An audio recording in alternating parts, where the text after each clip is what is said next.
Oh, I don't know. Oh, he's moving. He moved as I dropped. Good. What's up? Yeah, you're right. Welcome back to M Hood Fishing. Sometimes it feels like you showed up at a spot just in the nick of time. I was wondering if we showed up a little too late, and then I saw that turtle move. That's someone else's cast net they threw. It got stuck and they left it there. Maybe they're coming back, but there's a turtle stuck in the net and he's gonna drown. And I think there might be another one stuck in it too. Am I gonna get wet? Or, yeah, maybe we can do this without getting wet. Come on. Don't worry, don't worry. This is more than just a rescue video. This is just the task at hand for the moment.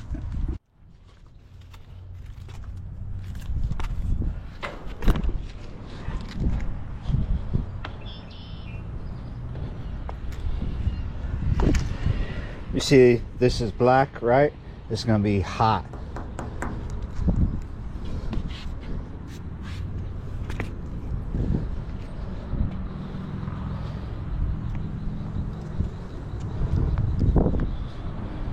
Downhill. Easy, easy.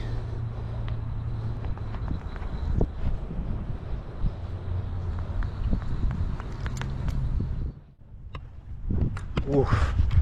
That is definitely hot. So I'm not sure if I can do this with the way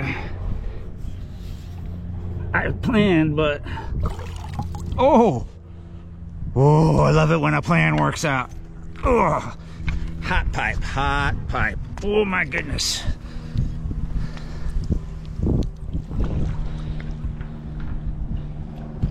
As easy as that. Maybe they were too scared to walk over here, right? Yeah, but it was pretty easy. Wasn't stuck too bad, but that turtle was stuck in there. And turtles, if you're gonna try and trap a turtle, the cage is the traps, right? They're regulated a certain way for a reason. Like people, they've been trying to catch these turtles in crab traps, and the thing's all the way underwater, and the turtle can't get up to the surface to get it right to air. You come back, you pull it up, and you got dead turtles in your crab trap or turtle trap. Same thing with this scenario. Just holding that turtle down, kill him. You're gonna eat a turtle after he's been dead in the water for several hours? Somebody may, somebody might not. All right.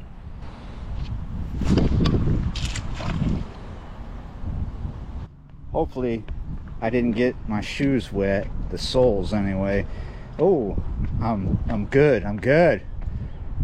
I'm climbing just fine. No issue.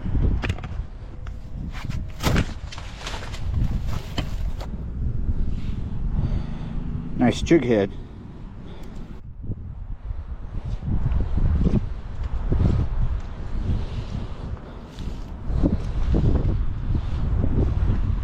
Looks like this net's been through a little bit more than just what it just went through.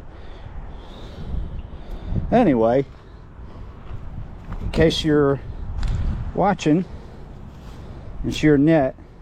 I suppose maybe that's your bucket and your cup. I'm just gonna stick it right in there. Maybe you're gonna be here and get your net before the video goes live. Maybe not. I don't really want that net. It's not mine anyway. Maybe this is what I get for my troubles, huh? I really just don't like seeing turtles uselessly drowning in front of me. So I will always do what I can. And now I have a jig head. Oh, there's a bunch of crappie nibbles all over the place too. And here's the jar. See, I have my heart set on fly fishing or bass fishing. That's my backup. It's kind of windy though, but I think I can do it. I don't know. I was like treating this like a garbage can now, but maybe that's yours too.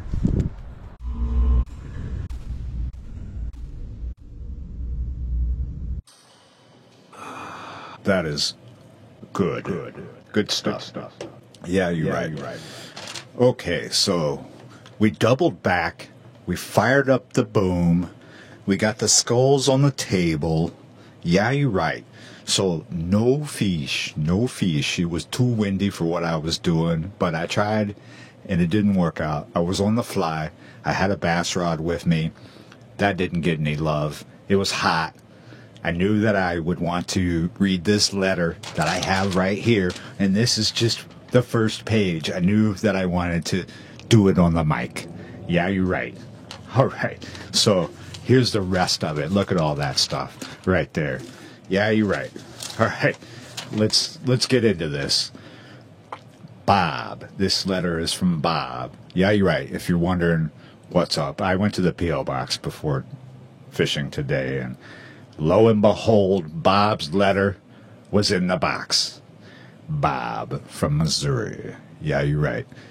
M. Hood, I threw a bottle into the Mississippi River with a message for you last week, so you may get it in a few weeks. In the meantime, I thought you might like some of my mostly true stories. I haven't heard you having a letter day for a while, but you might be able to share a story or two for content. Yeah, you're right. Thank you, Bob. And he says, hope you enjoy. Yeah, you're right. Story number 1, springtime carp fishing. Yeah, you're right. Okay, here we go. When we were first married 3 years ago, in 1969, the math doesn't seem right. Yeah, you're right. Well, it seems like 3 years anyway. We were living in Springfield, Missouri, going to college. We didn't have a lot of money, but we sure had fun. Between classes, going camping, fishing, hiking in the woods. While traveling to St. Louis for an Air National Guard meeting, I talked to an older gentleman who was into carp fishing. Excuse me. This old guy went on and on about the fun and excitement of catching these strong fish. This old fella even shared his recipe for his dough bait. He said he had been working on this recipe for years, and it worked great. We talked at length on the tackle and how to fish for these hard working on blah blah blah blah blah blah blah blah blah blah. Reading the previous line again. He said he had been working on this recipe for years, and it worked great. He talked at length on the tackle and how to fish for these hard fighting fish. After the guard meeting that next week, I started looking for lakes that might hold these special fish. And here is his recipe for the dough bait. Okay, so let's read that. 1 cup oatmeal, half a cup white cornmeal, 1 cup yellow cornmeal, 1 cup sugar, 1 tablespoon instant coffee. That's a new one for me. That's pretty cool. Instant coffee. 1 tablespoon vanilla, 1 tablespoon cocoa, 1 can cream corn, 1 cup of water, half a box of Wheaties, 2 cups wheat germ. Mix all ingredients except for the Wheaties and wheat germ in a pot. Put low heat and cook until sticky. Stir frequently. Crush Wheaties and then mix Wheaties and wheat germ in and pour onto wax paper to cool to touch. Knead mixture and cool in plastic bag overnight. And add more Wheaties if too damp to hold together. Form bait over hook and catch fish. Note, use old pan or be prepared to scrub.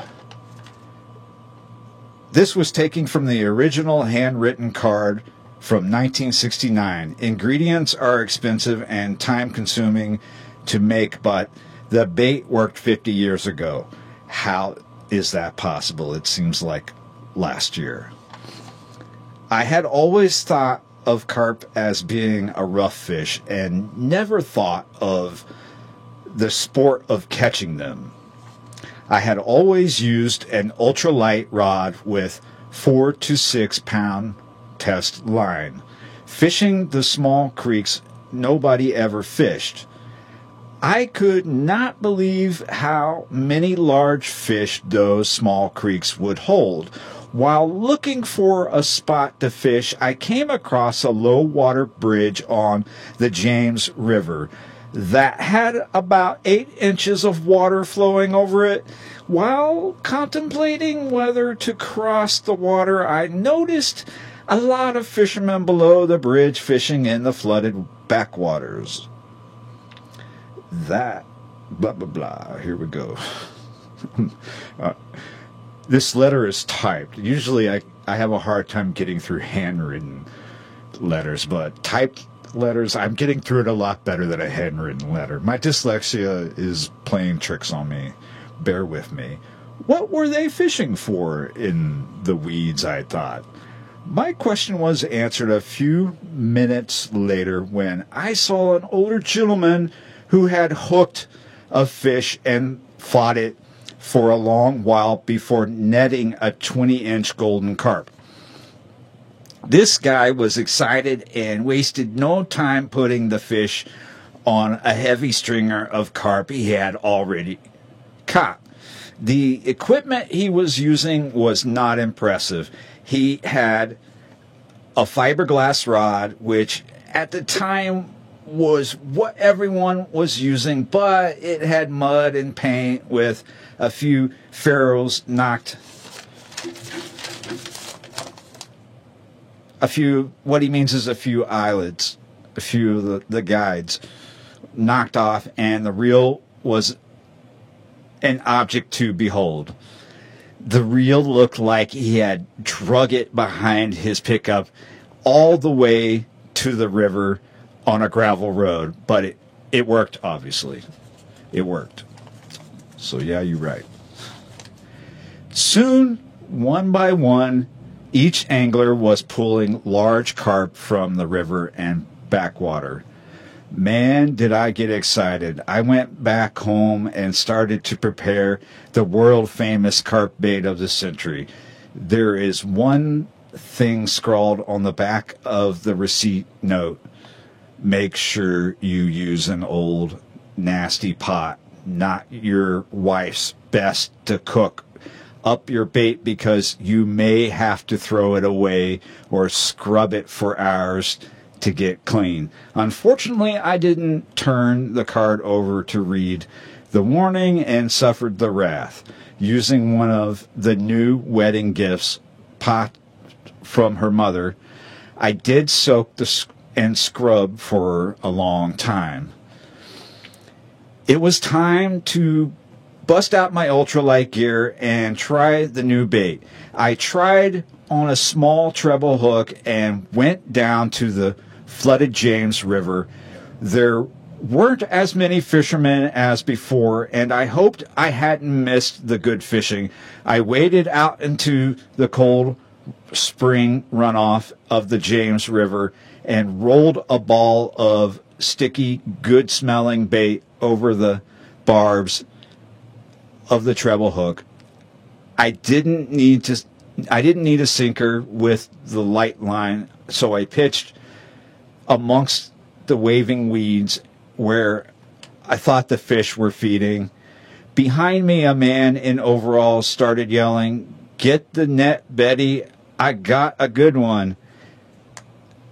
He was right. He indeed was. What? I haven't read this, haven't read through this letter mostly, so he was right. He indeed has a good one and has, and, to no more mistakes. It's not alcohol, by the way. He was right. He indeed has a good one And as they dragged the carp out of the water, they were both very excited. Before the couple could get the fish on the stringer, my line felt as if it had a snag. I lifted the ultralight pole up to remove the snag, and the snag took off. Man, did it take off. I could see the grass moving wherever the snag fish swam, while my line...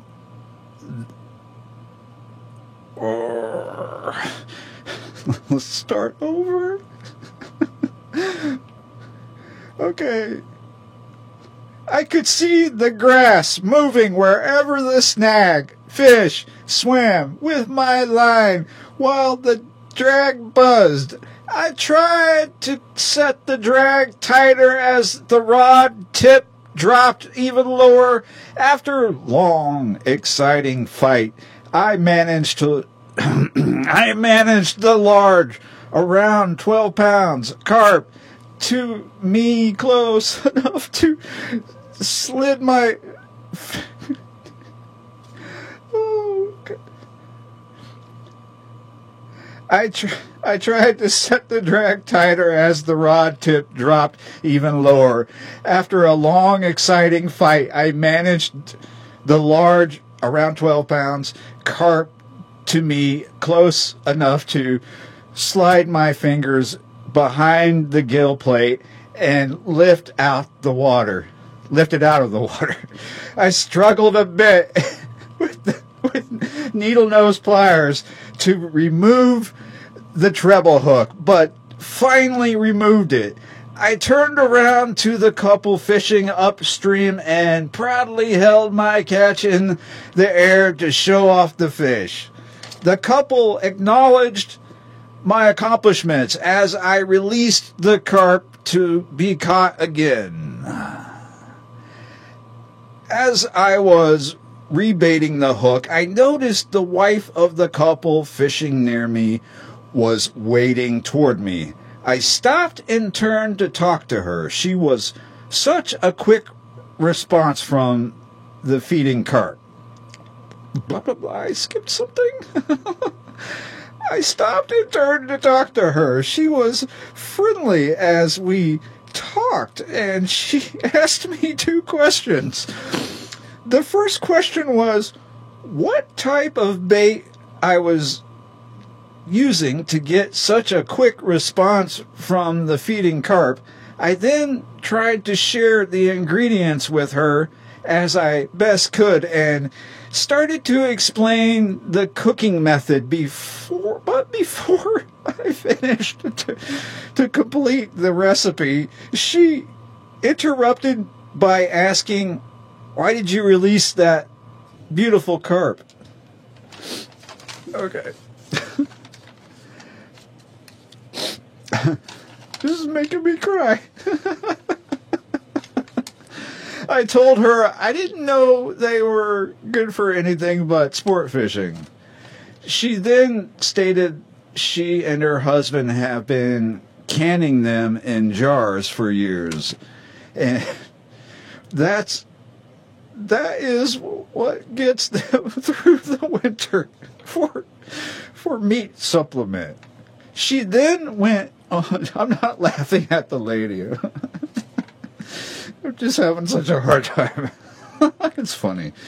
She then went on to explain how she cleans, prepares, and cans many quarts of carp every spring, uses them throughout the winter. I then asked her if she wanted the fish I would catch. She smiled real big and said that would be great. I wasn't more than a few minutes later. I had another carp hooked. As soon as she saw that I was struggling to get the fish in, she quickly waded down to where I was fishing. She stood right beside me with a large dip net, instructing me to bring the fish bring the big fish in and not stop playing around with it. I said, yes, ma'am. I am trying, but the line is only half as strong as the fish weighs, and the weeds are not helping. I did bring the carp in along with 4 more that day. Everyone left happy, and I learned another lesson to put into my quiver. No matter where you go, learn what others are doing, for they probably will be able to teach you something. Okay. How many more stories are there, Bob? Oh my goodness, Bob. I don't know if Bob intended me to read every single story, but I have had to turn the AC and fan off in here to be able to do this without too much interference. And now it is cooking in here like I'm in the oven. So, yeah, you're right. I hope you laughed along with me. Maybe you laughed at me. I don't really care. I'm just happy to be here alive doing this for you. And thank you for sending me the letter, Bob. I enjoyed it. Well, I did.